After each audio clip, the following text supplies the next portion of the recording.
Donc, on reprend. Donc, on avait juste une rupture par rapport au temps de la visioconférence. Donc, je vais repartager pour patienter. Donc,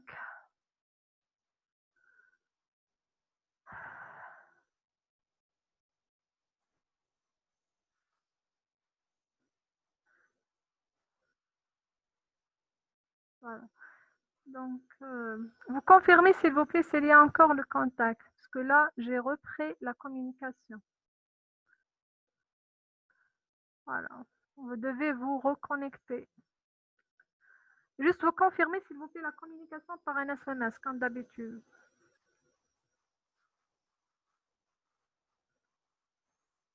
Allez-y. Confirmation, s'il vous plaît.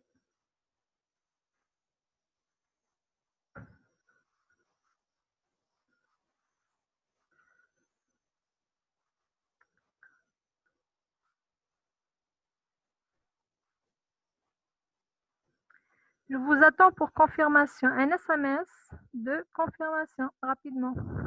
Est-ce que vous entendez? Très bien. Donc, on continue. Par rapport à la question de votre collègue, la comparaison entre alcool tertiaire et alcool primaire et secondaire. Donc, j'ai dit que pour les alcools tertiaires, comme c'est le cas ici, l'alcool, il est gêné. Parce que là, la liaison entre C et l'OH, elle est très difficile à rompre. Nous avons un C qui porte 3 méthyl. Donc, en quelque sorte, la molécule, elle est encombrée. Il y a une gêne stérique. Et que la liaison COH, elle est très, très difficile à rompre.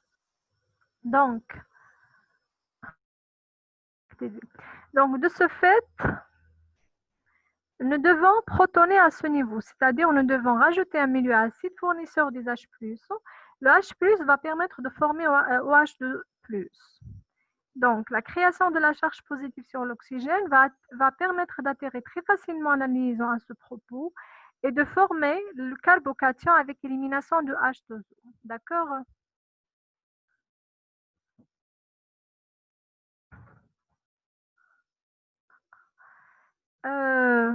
Alors, donc, avec les alcools tertiaires, c'est toujours le cas. Je dois former le carbocation qui serait capable de réagir avec l'acide carboxylique. Par contre, les alcools primaires et secondaires, la réaction, elle est possible sans protonation de l'alcool parce que l'alcool, elle n'est pas encombré comme vous voyez déjà ici. Donc, nous avons protoné plutôt l'acide carboxylique. C'est pour juste créer cette charge positive à ce niveau-là qui est attaquée par la suite directement par l'alcool parce que cet alcool, elle est dégagée sur le plan stérique. Vous avez une liaison qui se rend très facilement, c'est-à-dire la rupture, elle est plus facile et j'aurai donc attaque par cet oxygène à ce niveau pour former cet intermédiaire qui, lui, va libérer l'ester. J'espère que c'est clair. Voilà. On passe alors pour l'exo 4. Donc là, j'ai proposé une série des alcools. J'ai demandé de comparer l'acidité de ces alcools par rapport à l'implication des effets électroniques qui se présentent dans chaque molécule. Donc, il faut tout d'abord comprendre les effets électroniques inductifs et mésomères. Il faut connaître la nature des groupements chimiques exerçant ces effets inductifs ou bien mésomères dans chaque molécule. Donc, si vous voyez les molécules proposées, vous allez constater, bon, je reviens ici. Alors, donc dans cette, voilà, vous avez le méthanol, l'éthanol, le propanol 2, le terbutanol. Donc, dans chaque molécule, vous avez un alcool, mais qui présente un radical alkyle qui est différent. Bien sûr, le radical alkyle, c'est un groupement qui exerce un effet inductif d'honneur. C'est un effet qui est gênant par rapport au fait qu'il va donner une certaine charge négative. Il va encombrer la liaison au H. Donc, quand on dit encombrement de la liaison au H, on dit séparation très difficile, donc libération très difficile des protons. Donc, plus que l'effet inductif d'honneur est important, plus qu'il y a une gêne à ce propos, et plus que l'acidité va diminuer. Donc, maintenant, on doit comparer la nature des alkyles qui se présentent. Vous avez méthyle, un radical éthyle, vous avez un propyle Et là, vous avez un tert-butyl. Quel est le groupement le plus encombrant? C'est bien sûr le tert-butyl. Il est très très gênant sur le plan stérique. Il va rendre la séparation de la liaison H très difficile et donc libération très difficile des protons. C'est pour cela que à ce niveau-là, c'est le tert-butyl qui est le moins acide. Par la suite, il vient le propanol 2, le C. Par la suite, j'ai le B. Et enfin, le A qui est le plus acide. Parce que là, le groupe méthyle, il va donner une certaine charge, mais c'est un effet indicatif donneur moins important comparativement avec les autres radicaux alkyles. Donc, ça ne va pas vraiment gêner la liaison OH. Et la même application, on va la revoir pour la série B. Donc là, nous avons proposé des dérivés qui sont cycliques, mais pourtant à chaque fois des radicaux halogènes dans des positions différentes. Donc, vous avez le cyclohexanol, la 2-chlorocyclohexanol, la 3-chlorocyclohexanol et enfin la parachlorocyclohexanol. C'est-à-dire que vous avez des fonctions alcool sur des supports cycliques, mais en même temps, vous avez des halogènes qui sont fixés sur des positions différentes. Donc, il faut revoir ici l'effet des halogènes. Est-ce que c'est un effet indicatif ou bien un effet mésomère? Donc, comme nous avons un support qui n'est pas aromatique, c'est juste un support cyclique simple. Donc, l'effet des halogènes, c'est un effet inductif attracteur. Ce n'est pas un effet mésomère. Et on ne peut pas parler de l'effet mésomère parce qu'on n'a pas un support aromatique, mais plutôt un support cyclique simple. Donc, on va parler de l'effet inductif attracteur de l'halogène qui est le chlore. C'est un effet qui est plus important lorsque le chlore est fixé sur une position très proche à la fonction OH. Donc, à ce propos, on doit comparer la position de ce chlore. J'ai la 2-chloro, 3-chloro et la para-chloro. L'effet inductif attracteur, il va faire atterrir la liaison qui est juste à côté. Il va atterrir une certaine charge négative de telle sorte à polariser encore mieux la liaison H. Donc, c'est l'effet contraire de l'effet inductif donneur. Comme si l'effet inductif attracteur, il va mieux séparer la liaison OH. Donc là, on parle d'une polarisation meilleure. Et c'est une polarisation qui va augmenter par la proximité de cet halogène. Plus que l'halogène est proche, plus que j'aurai plus d'attraction, meilleure séparation entre l'oxygène et le proton. Et donc, séparation très facile, libération très facile de ces protons. D'accord? Donc, quel est le plus acide parmi ces composés? C'est bien sûr la 2-chlorocyclohexanol, parce que le chlore, là, elle est très, très proche. Vient par la suite la 3-chloro. Par la suite, j'ai la parachloro. Et enfin, de compte, vous avez la cyclohexanol qui est le moins acide. Donc, comme nous avons ici demandé l'ordre croissant de l'acidité, on va mettre le A, par la suite la D, par la suite la C, par la suite la B. Ceci dit que le B il est plus acide et vous avez le A qui est moins acide, là où on n'a pas l'effet inductif attracteur. D'accord? Donc, je reviens à la partie solution.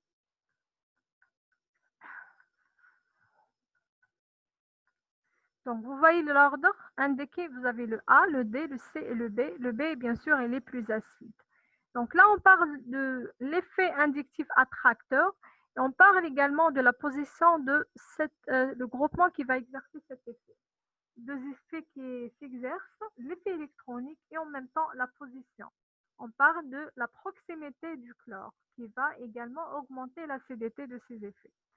Donc, comme justification, vous avez ça qui figure dans la solution.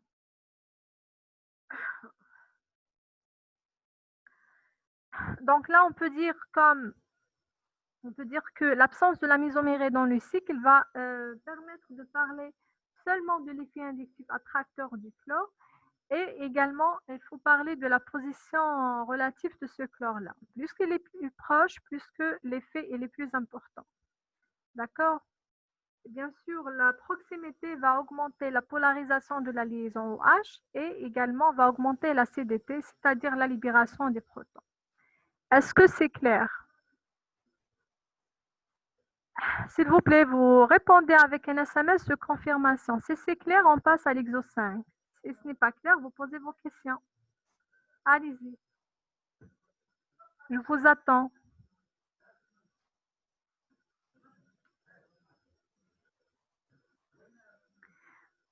Vos questions, s'il vous plaît. Donc, je pense que c'est clair. On passe à l'exo 5. Donc là, nous avons proposé quelques réactions très simples qui rentrent dans le cadre de la substitution nucléophile. C'est des réactions qui concernent les alcools directement. Donc, on va voir la réactivité des alcools. Donc, vous avez tout d'abord la réaction d'un butanol avec le cyanure de potassium. Donc là, c'est une réaction qui rentre dans la catégorie de substitution nucléophile d'ordre 2. Pourquoi? Parce que vous avez un cyanure qui est très nucléophile, un groupement chargé négativement, donc un nucléophile très fort. Vous avez le substrat qui est un alcool primaire, donc un substrat qui est dégagé pour l'attaque nucléophile. Donc la réaction se fait en une seule étape. Vous avez attaque à partir du cyanure, départ de OH avec le potassium, ça vous donne le KOH, la potasse. Donc quel est le produit de la réaction ici? C'est bien le nitrile. Il s'agit d'un pentane-nitrile. On passe à la deuxième réaction. Vous avez l'alcool, mais cette fois-ci, c'est un alcool tertiaire. Donc, avec les alcools tertiaires, la réaction ne peut pas se faire selon une SN2, mais plutôt selon une SN1, c'est-à-dire en deux étapes. On doit former le carbocation tout d'abord, et par la suite, ce carbocation présente un support qui est plein et peut être attaqué de tous les côtés pour former le produit de la réaction. Donc, vous avez un alcool qui est tertiaire, encombrement par rapport au terte-butyle. Donc, impossible de former le produit de la réaction en une seule étape, mais plutôt on doit former ce carbocation qui est le terte-butyle portant la charge positive, qui lui, il est attaqué par le chlore pour donner le dérivé halogéné, c'est le chlorure de terte-butyle. D'accord? Donc, la troisième réaction, vous avez cette fois-ci comme substrat le bromure de méthyle, et je dis bien le substrat, c'est le dérivé halogéné dans ce cas-là. Il présente une liaison polarisée qui est capable d'être attaquée par un nucléophile.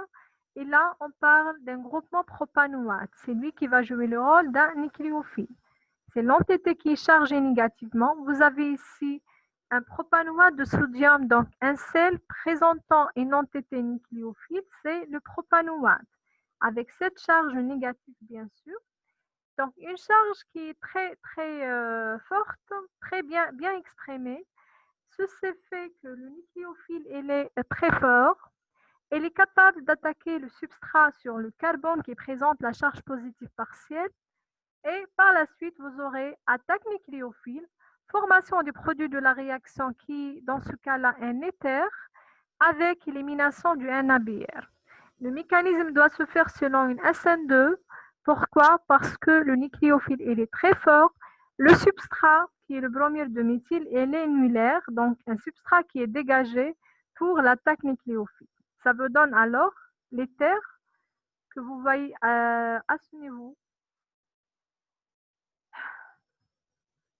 Donc, ça vous donne le méthoxyde de propyle. Je parle de ça. C'est un éther qui se forme suite à la réaction d'un propanoate de sodium avec un dérivé halogéné avec des parts du NABR, selon bien sûr une SN2. Donc, est-ce que vous avez des questions par rapport à ça? Rapidement, s'il vous plaît.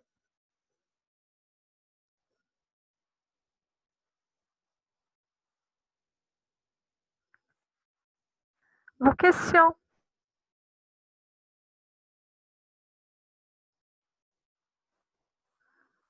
Y a-t-il des questions? Sinon, vous confirmez s'il vous plaît par un SMS.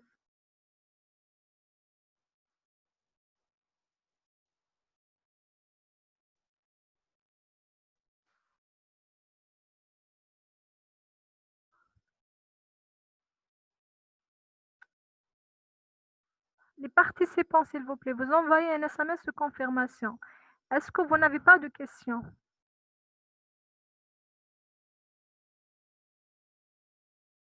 Non, très bien, merci pour la réponse. Pour les autres, s'il vous plaît, je vous attends pour vos questions concernant le dernier exercice ou bien pour les exos précédents.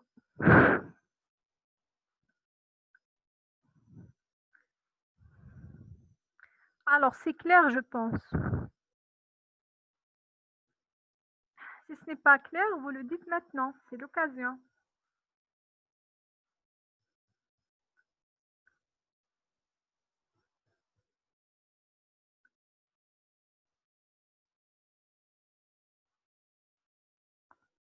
C'est clair?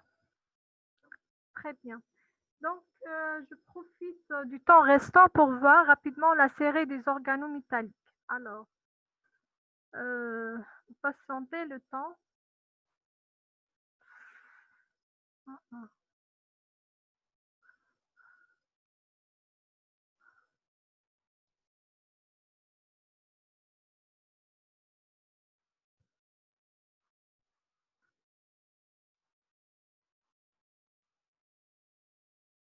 Voilà, on va voir ça rapidement.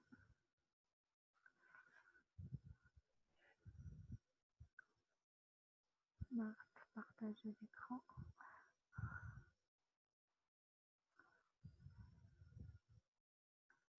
Est-ce que vous êtes encore là?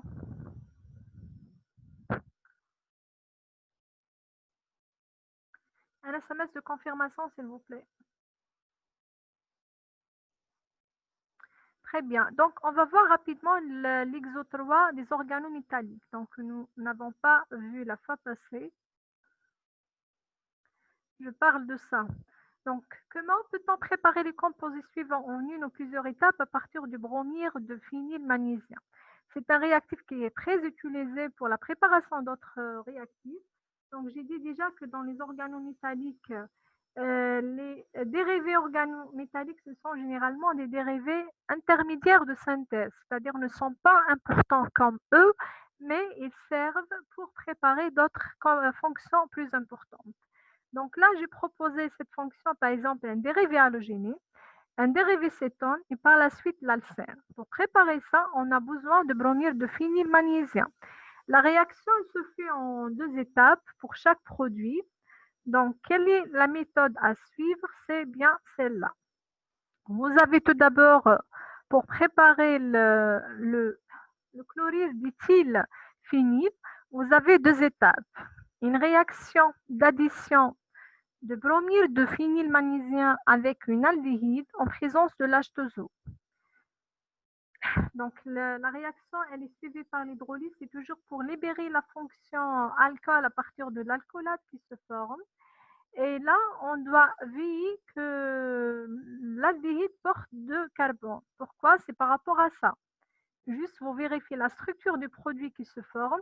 Vous trouvez qu'il y a ces deux carbones. Donc, je dois respecter ça dans la proposition des dérivés ou bien des réactifs proposés. Donc, je dois utiliser l'acétaldéhyde pour former dans un premier temps l'alcool qui, lui, par la suite, va servir pour la préparation des dérivés halogéniques.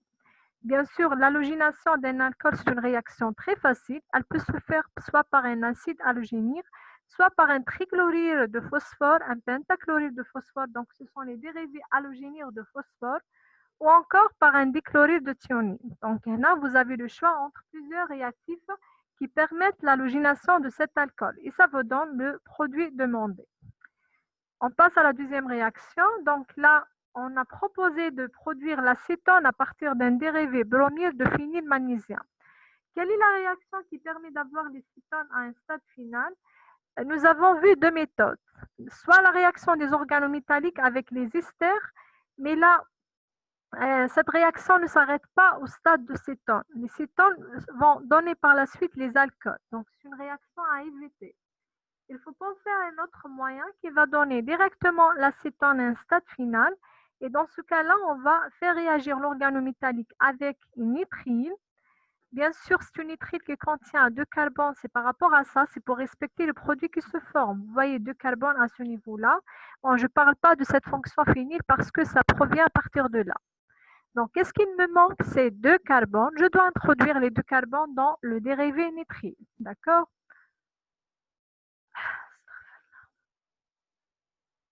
Donc, on propose un dérivé nitrile ayant deux carbones que vous voyez ici. Par la suite, c'est une réaction qui va donner une imine. L'imine, elle va s'hydrolyser pour donner l'acétone à un stade final. C'est la réaction, bien sûr, que nous avons vue déjà dans le cours. Il s'agit juste d'une application des règles. Voilà. Alors, troisième réaction, c'est la réaction qui va produire l'alcène.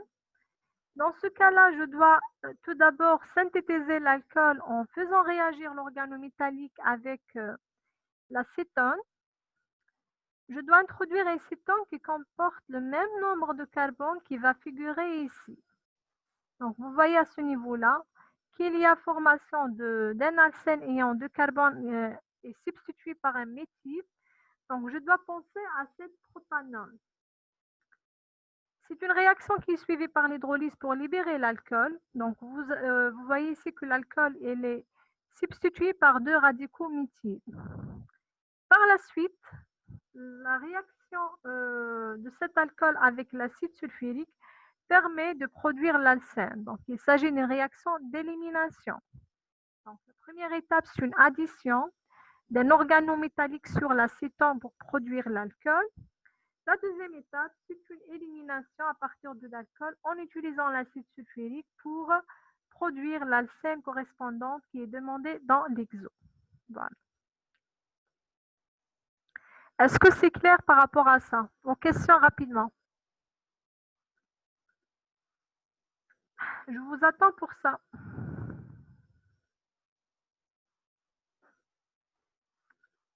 Alors, je passe directement. Très bien. Merci pour votre réponse. Je passe maintenant à l'exo 5. C'est juste pour apporter quelques modifications.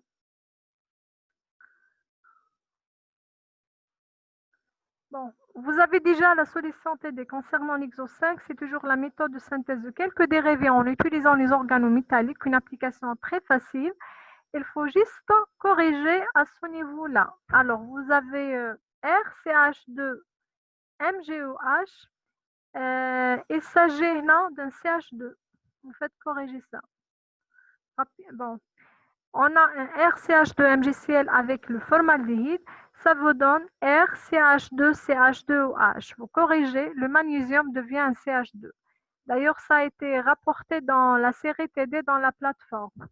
Vous devez, s'il vous plaît, télécharger les nouvelles séries. Il y a quelques modifications concernant les solutions TD, surtout pour la série 9, 10 et 13. Vous devez, s'il vous plaît, rectifier les modifications apportées. Comme celle-là. Au lieu de Mg, vous avez un CH2. La même chose à ce propos. La suite à la réaction, vous avez LCH2, CH2OH au lieu de MgOH à ce niveau-là. Voilà, c'est la seule modification à apporter concernant la réaction 2 de l'exo 5. Est-ce que vous avez des questions par rapport à l'exo 3 que nous avons traité tout à l'heure? Donc, l'exo 5, c'est pratiquement la même application que l'exo 3. C'est la synthèse des dérivés et des fonctions organiques à partir des organométalliques. N'avez qu'à revoir la solution TD. Si vous avez des questions par rapport à ça, posez-les maintenant et rapidement. Bien sûr, là, on applique plusieurs méthodes que nous avons traitées dans le cours. Comme c'est une combinaison entre plusieurs réactions pour passer au produit de la réaction et en même temps, on doit respecter le squelette carboné proposé à chaque fois. C'est-à-dire ce squelette doit être intégré dans le choix des réactifs utilisés à chaque fois. C'est ça l'astuce à suivre. Allez-y, je vous attends. Si on n'a pas de questions, on va clôturer.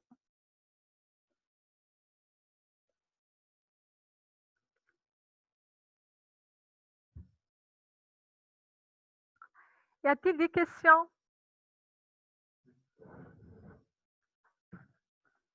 Je vous attends pour ça.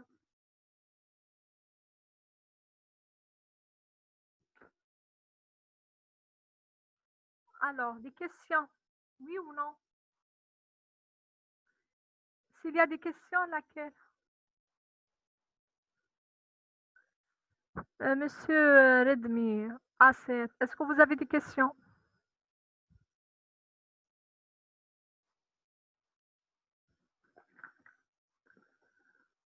Non, très bien. Donc, on va clôturer. Il vous reste le chapitre des amines, les acides carboxyliques qu'on va voir le mardi et mercredi avec les séries TD correspondantes.